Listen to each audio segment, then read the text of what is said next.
day, everyone! Today, we will have a very important lesson, and our topic is all about process-oriented performance-based assessment. Please lend us your eyes and ears and watch and listen, because surely you will learn something. So here are the presenters for today.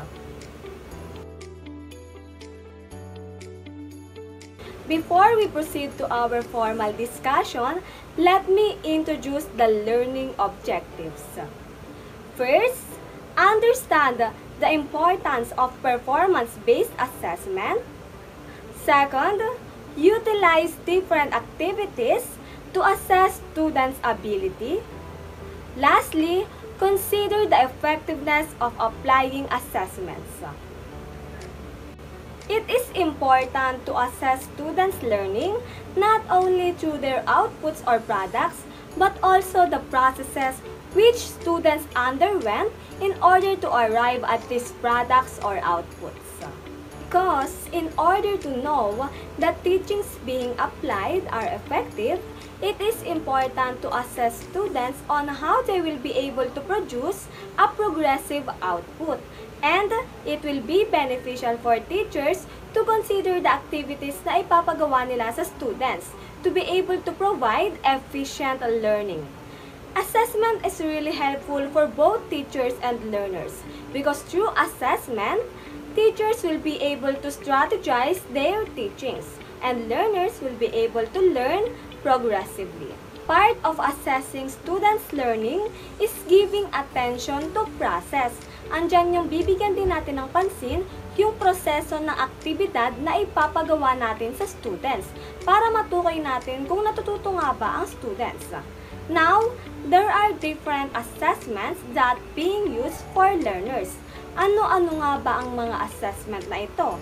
Ano-ano nga ba ang mga activities na sakop ng assessment na ito? At bakit nga ba importante ito? Yan ang aalamin at bibigyan natin ng pansin sa talakayang ito.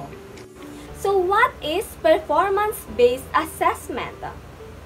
Performance-based assessment. It is one in which a teacher observes and makes a judgment about the student's demonstration of skill or competency in creating a product, constructing a response, and making a presentation. It's about the method or process. Ibig sabihin, ang teachers ay nakapokus sa mismong performance ng students, in which part of it is observing how students practice their skills in creating a product. Dito sa performance-based assessment ay inoobserbahan ng teachers ang abilidad ng estudyante to develop their capacity to learn and create.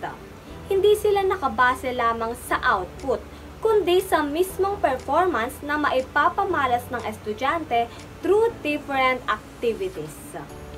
Performance-based assessment is also about the emphasis on students' ability to perform tasks by producing their own work with knowledge and skills.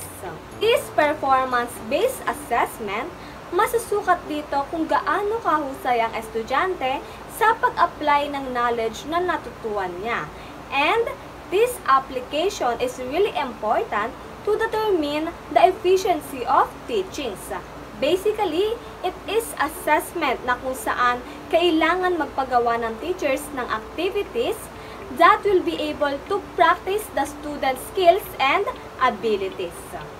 There are different ways to develop this assessment and there are also examples that will be discussed by other reporters.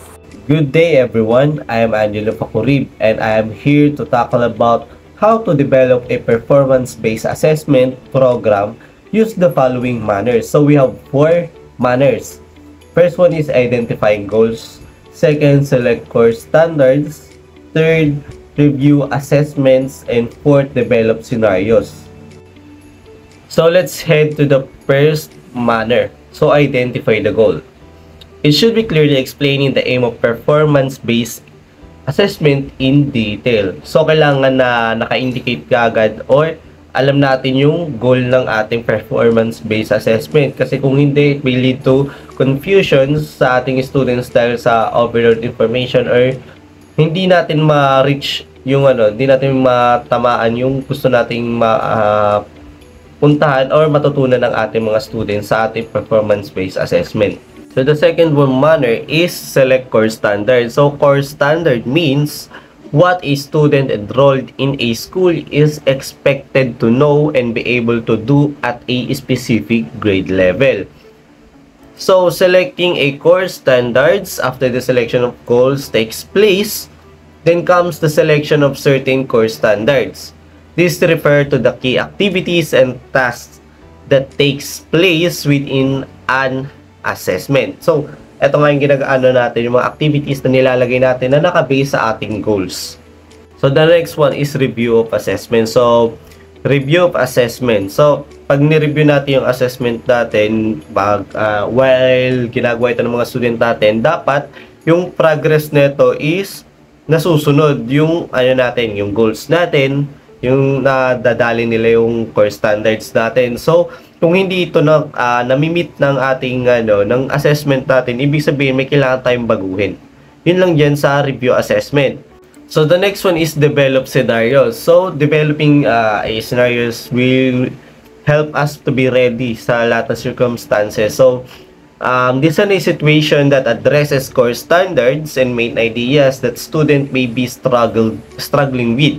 So, yung design a scenario by defining key characteristics including setting, role, time frame, product, and audience. So, mahalaga talaga itong designing, developing of a scenario kasi gagawin tayo ready nito sa lahat ng circumstances. So, hindi tayo magugulat kung kunyari may inisip mo na to bago mangyari.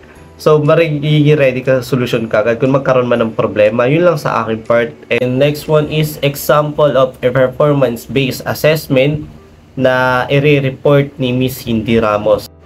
Hi, I'm Cindy Ramos and we will discuss example performance-based assessment. Individual or group project.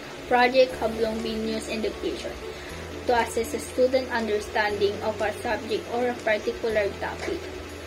Project typically requires students to apply their knowledge and skill while completing and prescribed tasks, which often calls creative, critical thinking, analyze, and synthesis. Group project involves a number of students working together on a complex problem that requires planning, research, internal discussions, and presentation. Dito, alam naman natin lahat na familiar sa atin ito. Madalas natin ito ginagawa sa school ang project. So, bakit nga ba tayo nagkakaroon ng project? Ito ay para matest ng teacher natin ang ating mga skills, knowledge, and kung gaano tayo ka-creative pagdating sa isang particular na bagay. Usually, ang project natin ay related sa lesson natin sa semester or quarter na yun. So, as a teacher in the future, dapat alam natin kung paano magbigay ng ganitong activities or projects sa student natin. Hindi lang dapat basta-basta nagpapagawa tayo. Dapat isipin din natin na mahahasang critical thinking nila. Pero dapat alam natin na kaya pa rin nilang gawin. Sa group project naman, hindi lang knowledge and skills at creativity ang mai-enhance sa kanila, kundi pati na rin ang communication dahil nagtutulungan sila sa pag-create ng mga ideas at pag-gather ng mga information.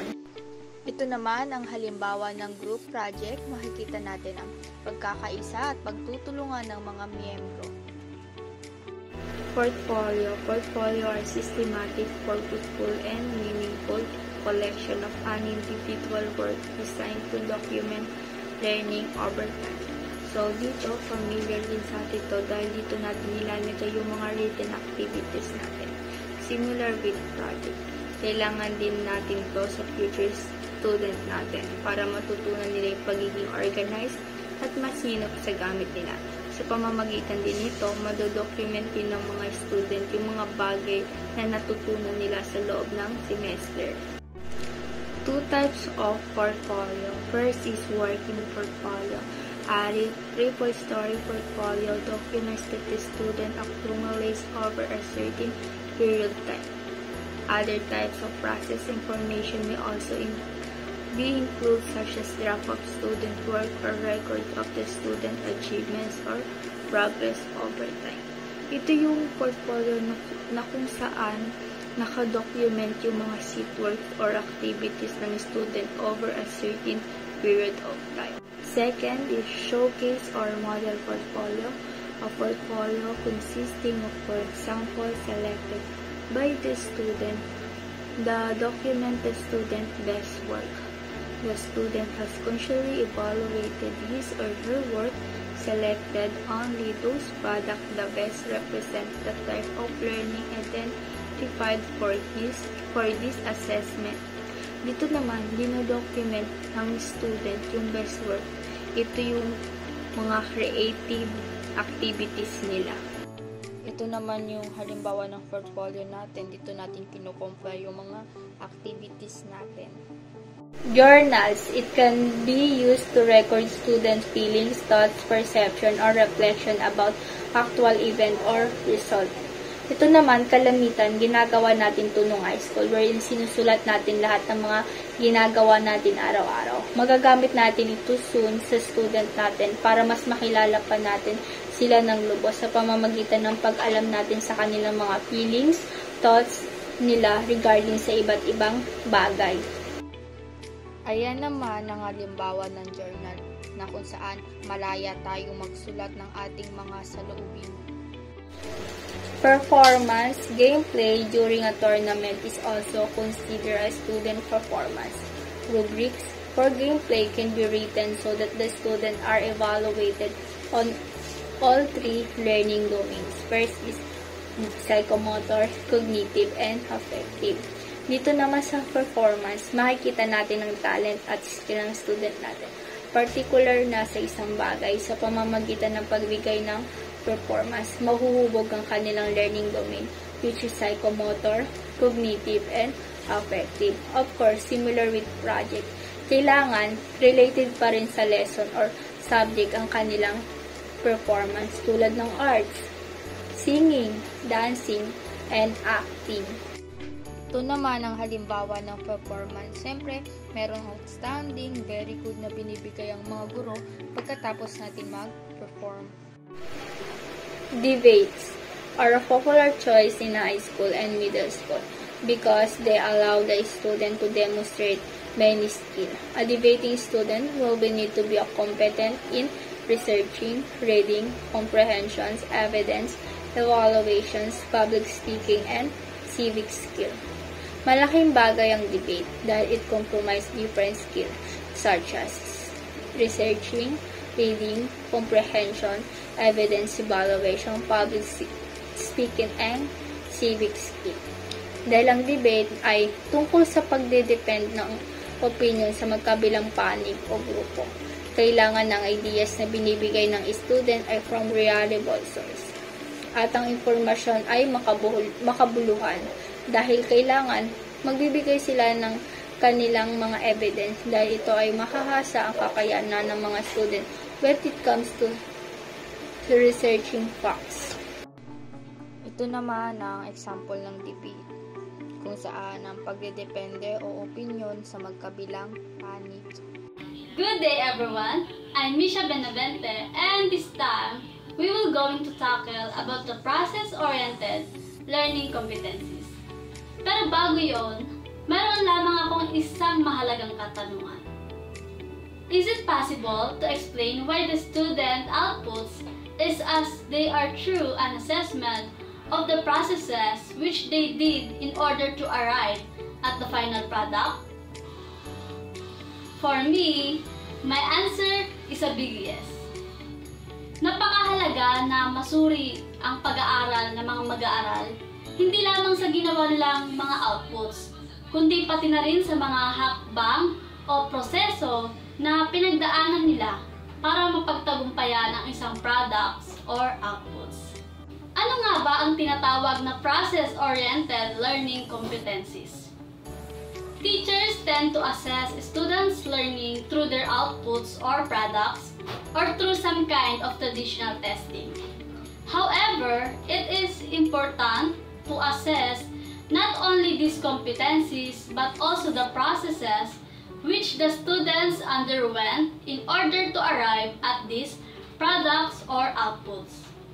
Assessment can help us understand which students learn best under what conditions.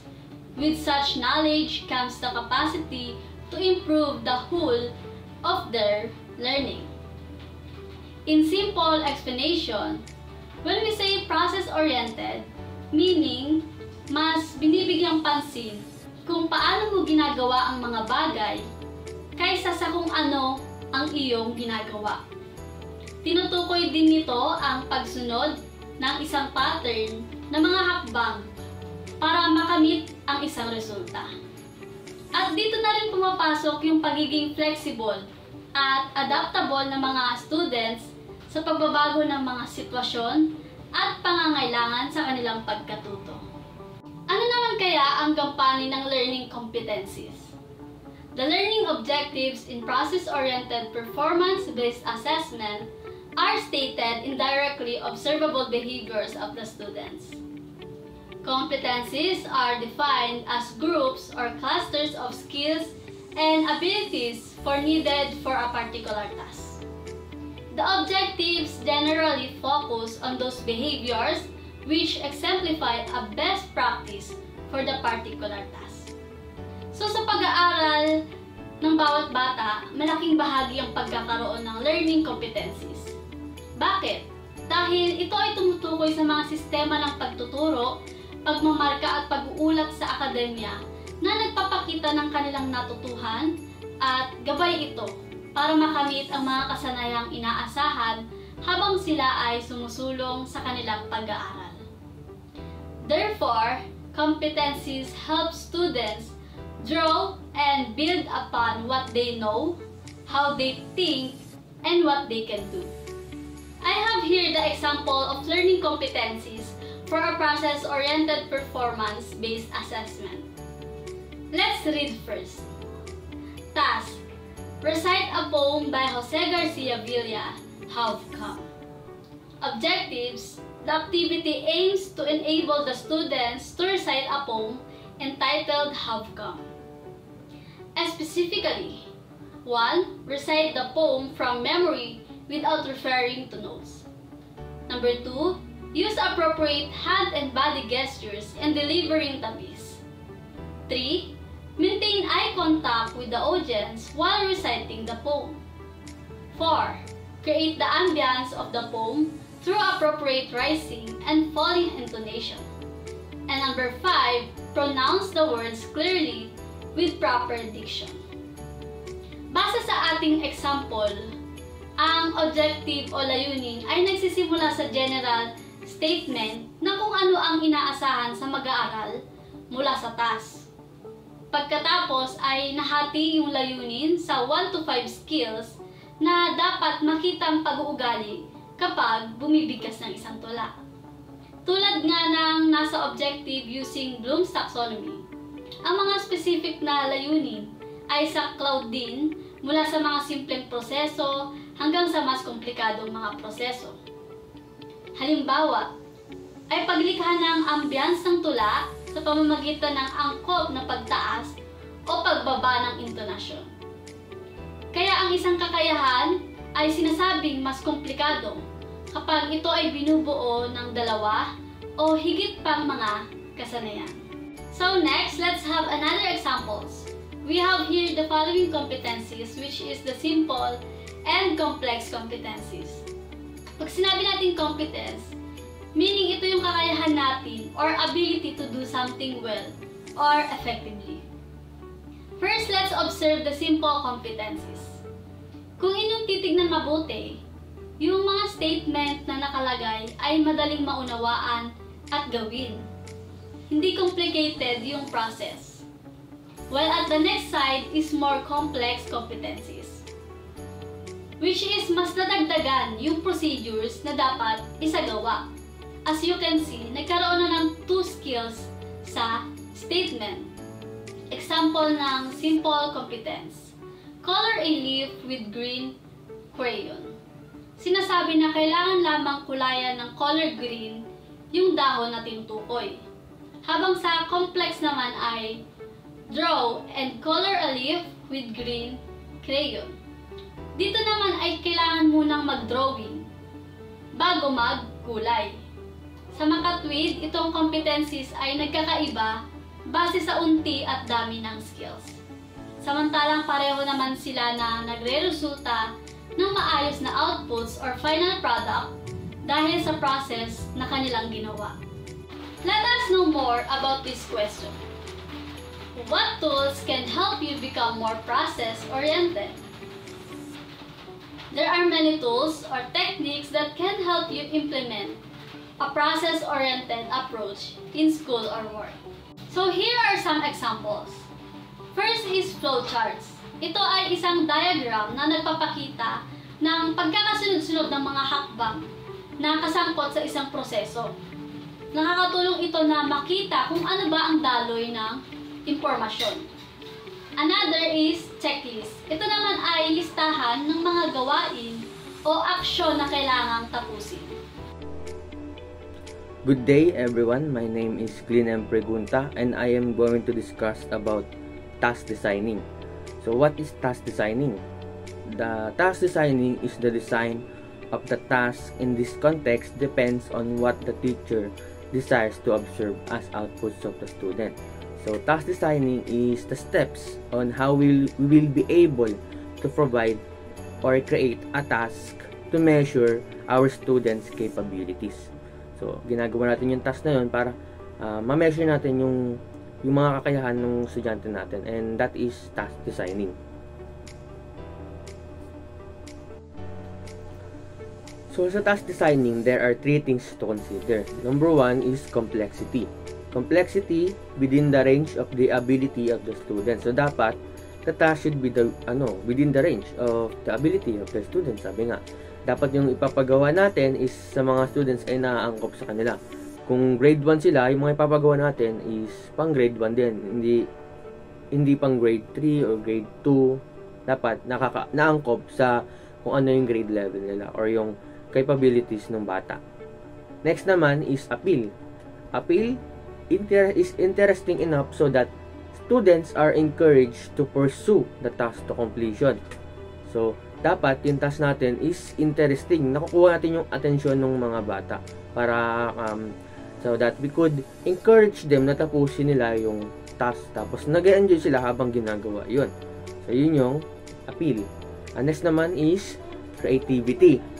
Creativity led the students to exploring the various possible ways of presenting the final outcome. So, dapat we will be able to provide tasks na mailalabas nila yung pagiging creativity nila with their work and their creativity and how they will perform it in front of their classmates. So, yun yung creativity.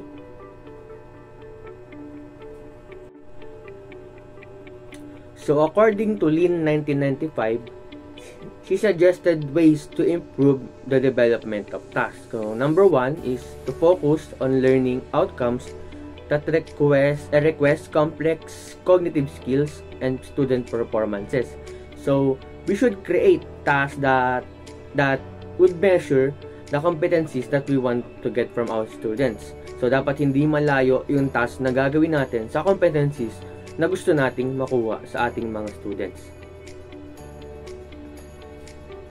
The second is, select or develop tasks that represent both the content and the skill that are central to important learning outcomes. So, dapat, we should select or develop tasks rather, na yung content and skill na gusto nating makuha ay nandoon sa task na iyon.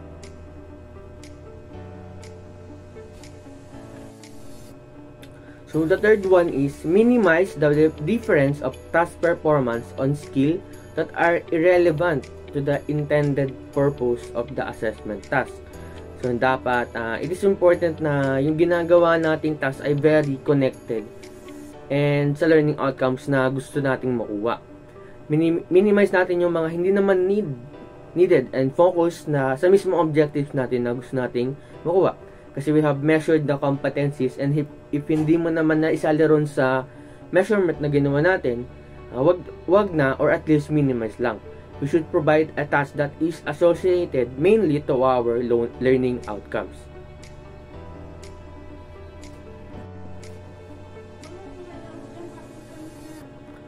So the fourth one is provide the necessary scaffolding for student to be able to understand the task in what expected.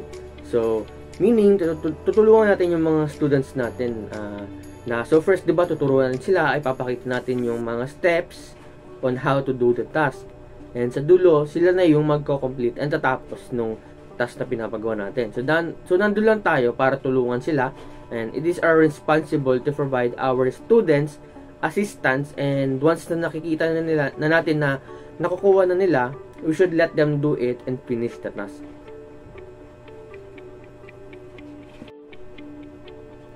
So sa fifth one is construct task direction so that student's task is clearly indicated.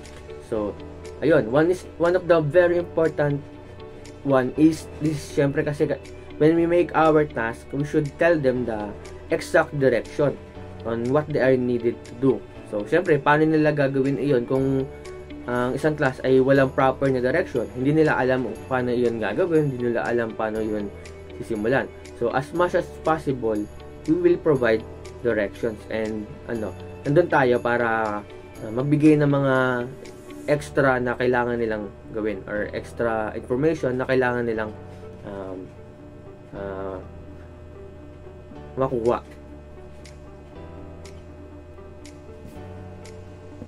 Bilang pagtatapos, aking napagtanto na ang edukasyon ay patuloy na nagbabago. At isa sa pinaka-the best ngayon ay ang pag-aaral na nakabatay sa proseso. Sa pag-aaral na ito ay natututo ang mga mag-aaral sa pamamagitan ng paggawa. Hinihikayat silang gumawa ng aktibong papel sa kanilang sariling pangunawa at paggalugad ng mga paksa at ideya. Ang ganitong uri ng pag-aaral ay nagtuturo sa mga mag-aaral ng mahalagang kasanayan sa kritikal na pag-iisip na makakatulong sa kanilang buhay. Kaya naniniwala ako sa kasabihang, the best way of learning anything is by doing. That's all, and okay, so we are now done in our discussion na kung saan nalaman ninyo ang tungkol sa process-oriented performance-based assessment and different activities na pwedeng ipagawa ng teachers in order to assess students. Now, do you have any question about our topic? Thank you very much for listening and watching. We hope that you've learned something important and meaningful today.